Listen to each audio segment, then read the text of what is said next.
Good evening, and welcome to WANA Live, the reading series of the Writers Association of Northern Appalachia. I'm your host, Damian Dressick, and this is your other host, Christina Fasonic. How are you this evening, Damian? I am just fine, thank you. That's good. That's good. That's good. And the weather's staying pretty nice for this time of year. Not too cold, not too hot, not too rainy. I'm not going to complain about the weather, Christina. No, it's pretty good, if for once. No, well, I'm not a big weather complainer. Maybe I am. Well, go back to these WANA Lives and see if I complain about the weather. Yeah, I'll have to go back and do some analysis, logarithm. But I do stay indoors. Okay, so we've got somebody pretty cool tonight. We've got one of your fellow CalU faculty. Yes. But before we introduce him, I did want to comment that last weekend we had our conference, and it went very well. And I wanted to thank everybody who might be listening or watching our show tonight for being part of that big event. And we're already thinking about what we might do next. We are. What we're going to do right next is send out a survey to the people who attended the conference, our Writers Association Northern Appalachia Conference. So if you were an attendee, and please keep an eye out for that survey coming to you within the next 3 or 4 days. Yes. So we'd love to get your feedback to help us make the conference even more awesome and build an even better organization. So. But without further ado, as you said, we do have a writer on tonight from my university, California University of Pennsylvania.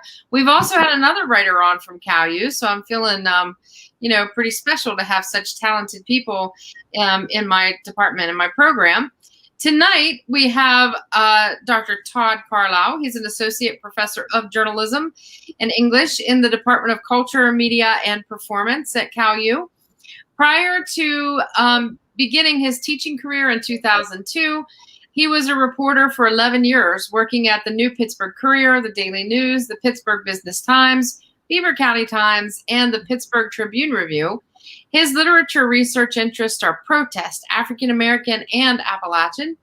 Dr. Carlisle is the winner of several awards as both a journalist and a college professor: the New Pittsburgh Courier Men of Excellence Award, the Robert L. Vann Award for Investigative Reporting, the Robert L. Vann Award for Feature Writing, the Keystone Spotlight Award for Business Writing, the Frederick Douglass Institute Award for Excellence in Teaching, and the Sigma Tau Delta Luise Van Keuren Award for Teaching. His novel, Souls of Clayhatchee, A Southern Tale, was published in May of 2021. Carlisle was an Army veteran serving 14 years in the reserves and deploying in the Middle East in 2004 as part of Operation Iraqi Freedom.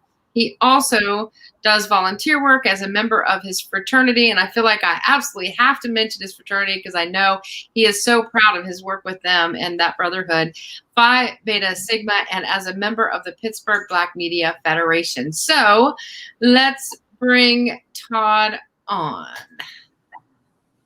Hey, Todd. Hello. Hey. How are you?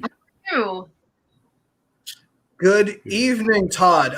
I didn't know that I know you and I know your work, but that bio, my goodness, that is quite a bio. Man, so yeah. I'm thinking, who is that person? That's not me. So. Well, I know you're a good English teacher, so you didn't plagiarize any of that. So you're going to read tonight to us from your new novel, The Souls of Clayhatchee, right? Yes, absolutely. And I'm excited about it. I can't believe I'm on this show. I'm pinching myself. Well, I don't feel worthy. Thank you. Because I have read a big chunk of this novel because it appeared in the magazine Impost, where I'm the fiction editor, but I have not heard you read it, so I'm very excited about that. Good. Yes, absolutely. All right, we are going to disappear, and we'll be right back after you're finished reading. Sounds good. All right, so I'm just reading from the part where James, he arrives in Alabama, and he's starting to meet family members as they're coming in to greet him. That Uncle J I putting youngin'? Cousin Willie asked. What up, boy? Seeing my hesitation, Aunt Arlene jumped in. Willie said hi, she giggled. Oh yeah, I remember Cousin Willie, Arlene's oldest child, was 2 years older than his mother's brother, which meant Bunky was Willie's uncle. I never could understand Willie when I was a kid, and nothing had changed. All the relatives were country, but Willie was country. Damn. Hey, Willie, good to see you, I said, dapping my cousin. Look at you, big-time city reporter, Aunt Arlene continued. So are you on television? No, Aunt Arlene. I'm a print journalist. I work for the New York Daily News. I write about politics. Guess that's good, too, Aunt Arlene said, smiling or maybe smirking. I couldn't tell. Whenever someone found out I was a reporter, the first thing they asked was what television station I was on. Couldn't a brother just write? And the next question was always, do you write about sports? Couldn't a brother write about something other than sports? I was spared from the sports question because at that moment, Bunky sauntered into the house, cornrows and all, announcing his arrival. Bunky is in the house, he said, kissing relatives as he walked past. Then he saw me. Is that my little cousin from Pittsburgh? Damn, boy, you ain't so little anymore. In fact, you're a little chubby. I'm just playing, man. Good to see you. Sorry about the circumstances, but it's damn good to see you again, as he pulled me into him. My Southern families were huggers. He has gotten big, Aunt Arlene said. James was just a squirt. He has some meat on his bones now. He's so handsome. Monkey, your cousin was just telling us about his big-time job working for the newspaper. Monkey stepped back and looked at me. He still had both of his hands on my arms as if to inspect me better. And by the look in his eyes, I knew what was coming next. What you cover? Sports? Damn, really? Have you met Michael Jordan? How about Barry Sanders? I tried not to roll my eyes, but it was hard. I don't cover sports, I said, as I took a seat on my Aunt Dee's emerald pattern couch that sagged in the middle. I cover politics, city council, mayor's office, local government, state and national elections. I guess you haven't met anyone famous, Monkey said with a hint of disappointment in his voice. No, I've met plenty of famous people. Bill Clinton, Jesse Jackson, Colin Powell, Mayor Rudy Giuliani. Bunky didn't seem impressed, so I threw in Jamie Foxx, Tisha Campbell, and Ice-T. Now you're talking, cuz. Tish is fine.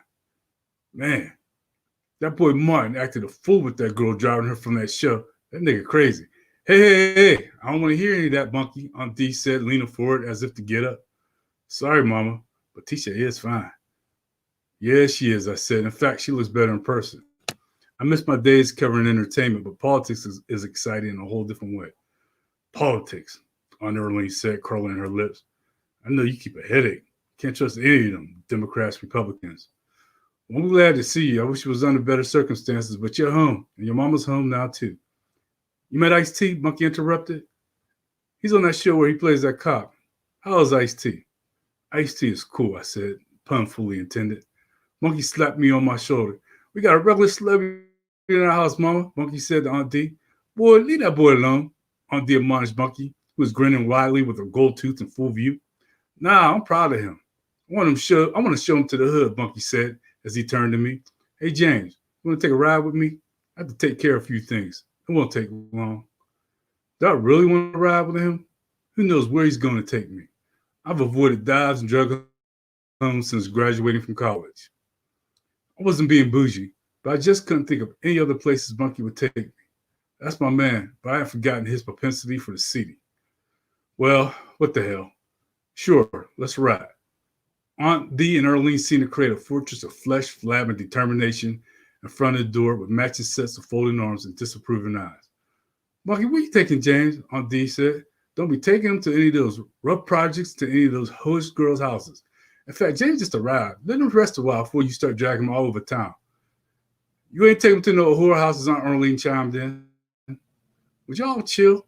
Myth Monkey said. I got my cousin, only respectable places. I'm fine, ladies, I said. Monkey turned to his nephew. You want to ride, Willie? Nah, I got some business. Monkey glanced my way. If you didn't quite catch that particular dictional flourish, Monkey deadpan, Willie said no.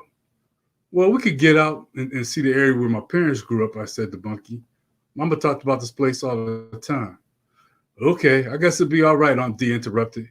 Y'all be careful. Take care of your cousin, Bunky. Nothing to worry about, Mama.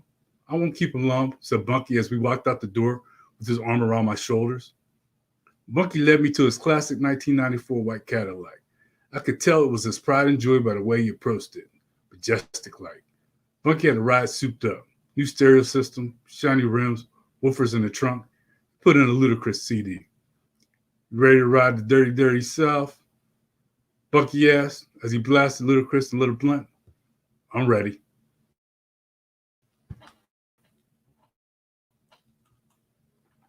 Thank you.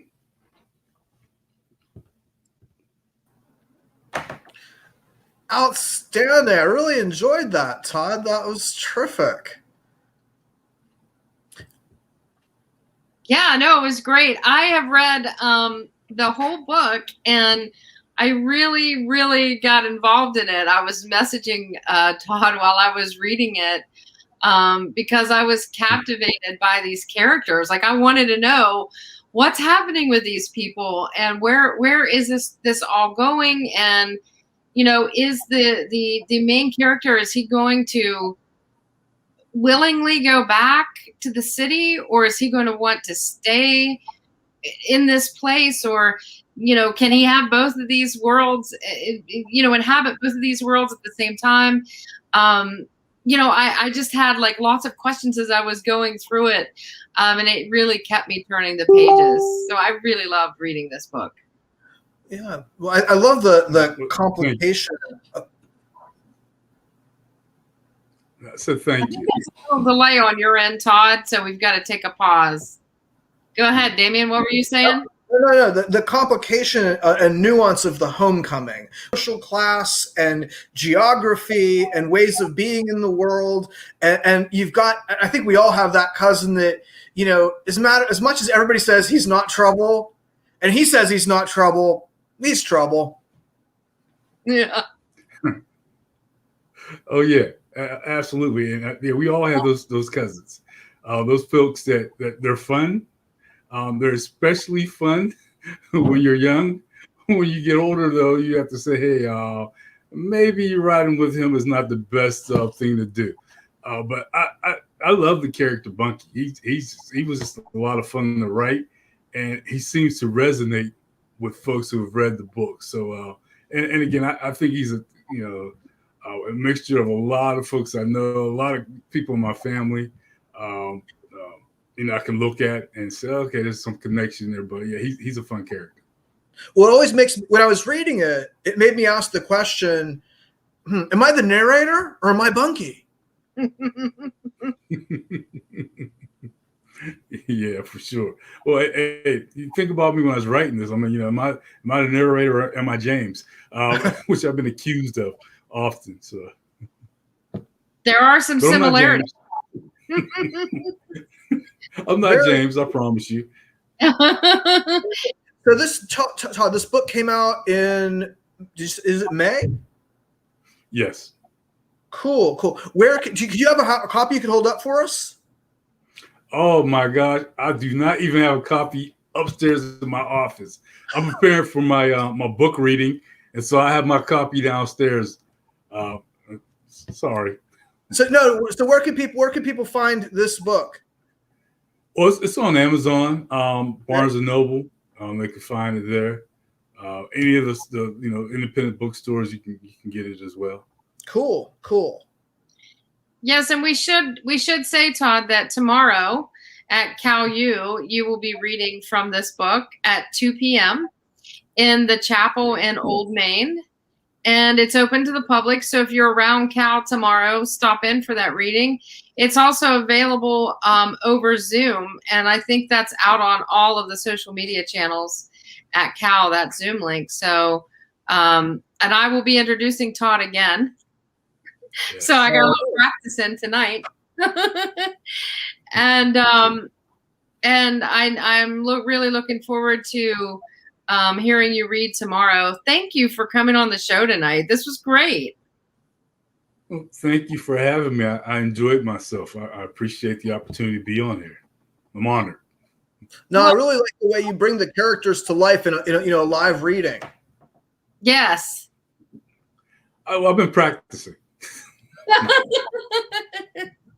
Good. Well, Todd, I'll see you tomorrow, and everybody who's watching, I will see you. We will see you next Thursday. Who's on next week, Damien, or can I ask? I know, but I don't know. Yeah. I feel like Todd in this one because I'm on my downstairs computer and that sheet is sitting right on the front and center on the screen, on my upstairs computer. We got a thumbs up from Bart. one of our viewers, Bart. Yes. And again, it was really nice having you on the show at last. I've been wanting to have you on ever since the book came out, and I feel like we always, cross paths the wrong way. Oh, you got an all right from Rusty Barnes, which is all right. Very cool. Very cool. Thank so, you. And people will watch over the next week the show, and I'm sure we will get some good responses from this. If you haven't read this book, I encourage you to go out and read it because you will remember these characters. They will stick with you, and the storytelling is really good. So thanks, Todd. Thanks a lot, Todd. Thanks a lot, everybody. See you next week. Everyone. Take care.